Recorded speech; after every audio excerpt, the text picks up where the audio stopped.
¿Cuántas veces no nos ha pasado, o algún familiar, algún amigo, que comemos en la calle, compramos del puesto de la calle o en algún local que no necesariamente tiene las mejores condiciones de higiene?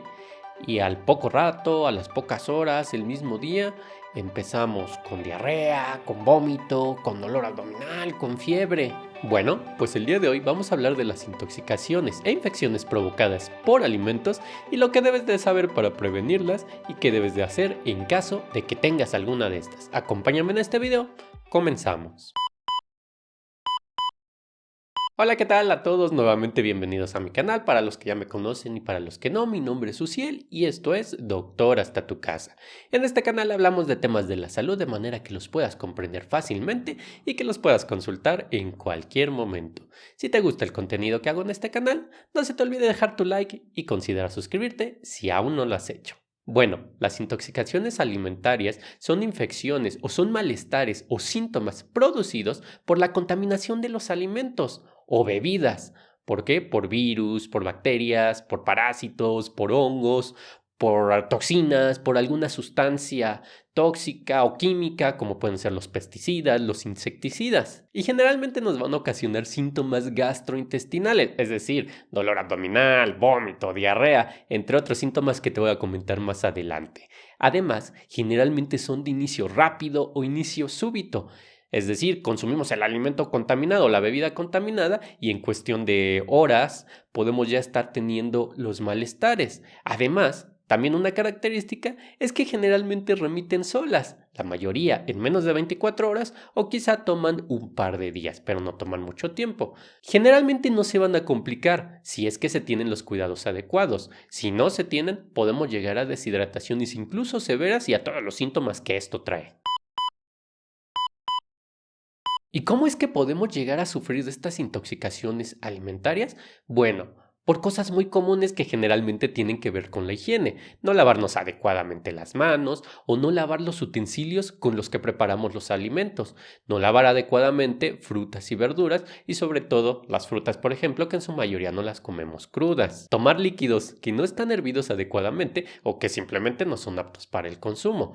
Cuando, por ejemplo, se riegan frutas, verduras o las cosechas con aguas contaminadas, es otra manera, por eso hay que lavarlas adecuadamente. Al consumir carne, pollo, pescado o mariscos que no estén adecuadamente cocidos o que prácticamente estén crudos. Alimentos que han sido regados o contaminados con pesticidas, por ejemplo, o insecticidas, o algunos alimentos que están cerca, por ejemplo, de las vías públicas, frutas, por ejemplo, árboles frutales o algunas hierbas, algunas cosechas que todavía se hacen en las ciudades o en algunas parcelas en las ciudades y pasan ahí al lado los carros.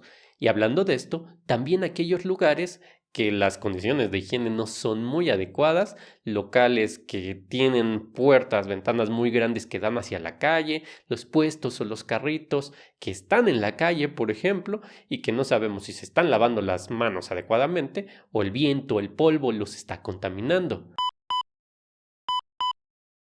¿Y quiénes pueden sufrir de estas intoxicaciones alimentarias? Pues básicamente todos podemos sufrir en algún momento de esto. Sin embargo, debemos de tener más cuidado con los menores de 5 años, con los mayores de 60 años, con las embarazadas y con aquellas personas que tienen defensas bajas, aquellos que tienen VIH, por ejemplo, cáncer, diabetes que no estén muy bien controladas o alguna enfermedad que deprima sus defensas o su sistema inmunológico. ¿Por qué? Porque son más susceptibles a tener este tipo de padecimientos porque sus defensas no están muy bien y no los van a defender adecuadamente, además de que se pueden complicar rápidamente y desarrollar deshidrataciones que incluso pudieran llevarlos a la hospitalización.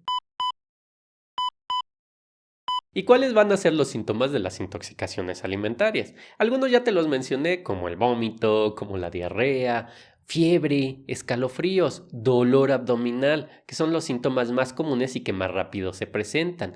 Sin embargo, algunas bacterias o algunos agentes en específico pudieran generar síntomas que incluso son más fuertes, son diferentes o más severos. Pero también me ha tocado algunos otros que consumen el alimento y empiezan a tener nerviosismo, ansiedad, taquicardia, mucho dolor de cabeza, mareo. e incluso algunos otros pudieran generar envenenamiento, por ejemplo, en época de lluvias y en los lugares donde estos se cosechan, hongos. Sobre todo, si no conoces el tipo de hongos y consumes hongos venenosos, básicamente, puedes generar alucinaciones, puede generar confusión, aparte de los síntomas gastrointestinales, deshidrataciones severas. Estos son casos que generalmente deberían de tratarse rápidamente en el servicio de urgencias. ¿Y cuáles son los síntomas por los cuales podemos pensar que ya nos estamos deshidratando?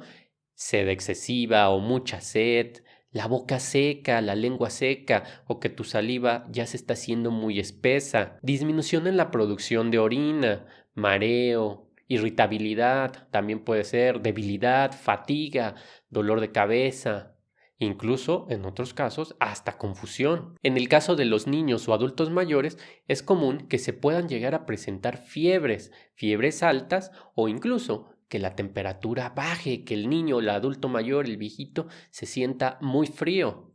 En el caso de los niños recordemos que puede haber llanto sin lágrimas, por ejemplo, la boca seca, irritabilidad, que cuando le damos un poco de agua bebe con avidez, es decir, como con mucha urgencia, con desesperación, los ojitos hundidos o en niños pequeños que todavía se les siente la fontanela acá arriba, se encuentra hundida. Además de que cuando revisamos la piel hacemos un jaloncito como si hiciéramos un pellizquito y tratáramos de estirar la piel, tarda en regresar a su posición, un poquito más de lo normal o mucho más de lo normal.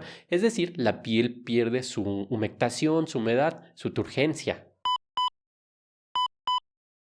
Y es recomendable acudir al servicio de urgencias o con un médico inmediatamente en el caso de que los niños, por ejemplo, presenten diarrea de 24 horas o más o de más de un día. En el caso de los adultos, más de 2 días o que haya francos signos o síntomas de deshidratación como los que te comenté. Además de que haya vómito que no se quita y que no le deje consumir líquidos o que no le deje consumir alimentos. Rehidratarse básicamente. Si hay dolor severo o muy intenso en el abdomen o cuando hace del baño, cuando defeca, dolor en el recto.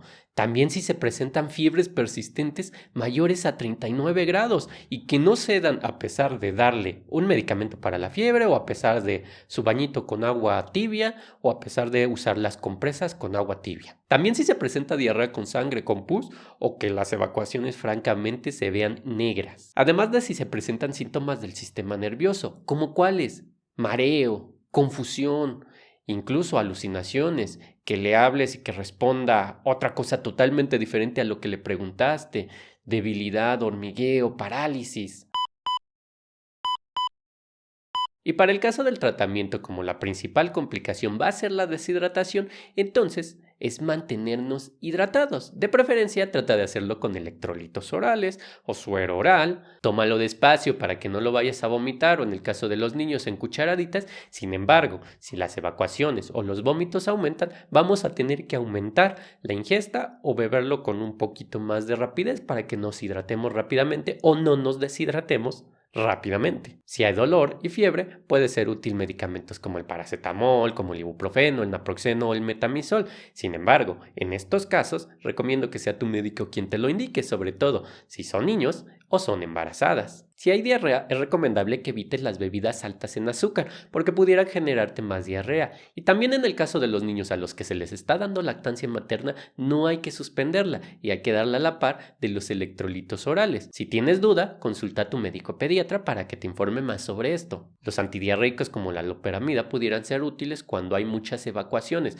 pero ojo, este medicamento o los antidiarreicos no deben de usarse si hay diarrea con sangre, diarrea con pus o diarrea que veamos negra francamente. Entonces, francamente, lo que tenemos que vigilar es evitar la deshidratación y si hay otros síntomas, acudir inmediatamente al médico o al servicio de urgencias. Lávate bien las manos, toma suficientes líquidos, vigila dónde comes, vigila lo que comes y vigila en general lo que consumes. Hasta aquí, espero que como siempre la información que te he traído sea de bastante utilidad. Si te ha gustado, no se te olvide dejar tu like y si aún no lo has hecho, considera suscribirte. Comparte con amigos, familiares y conocidos para que esta información llegue a cada vez más personas y nuestra comunidad siga creciendo.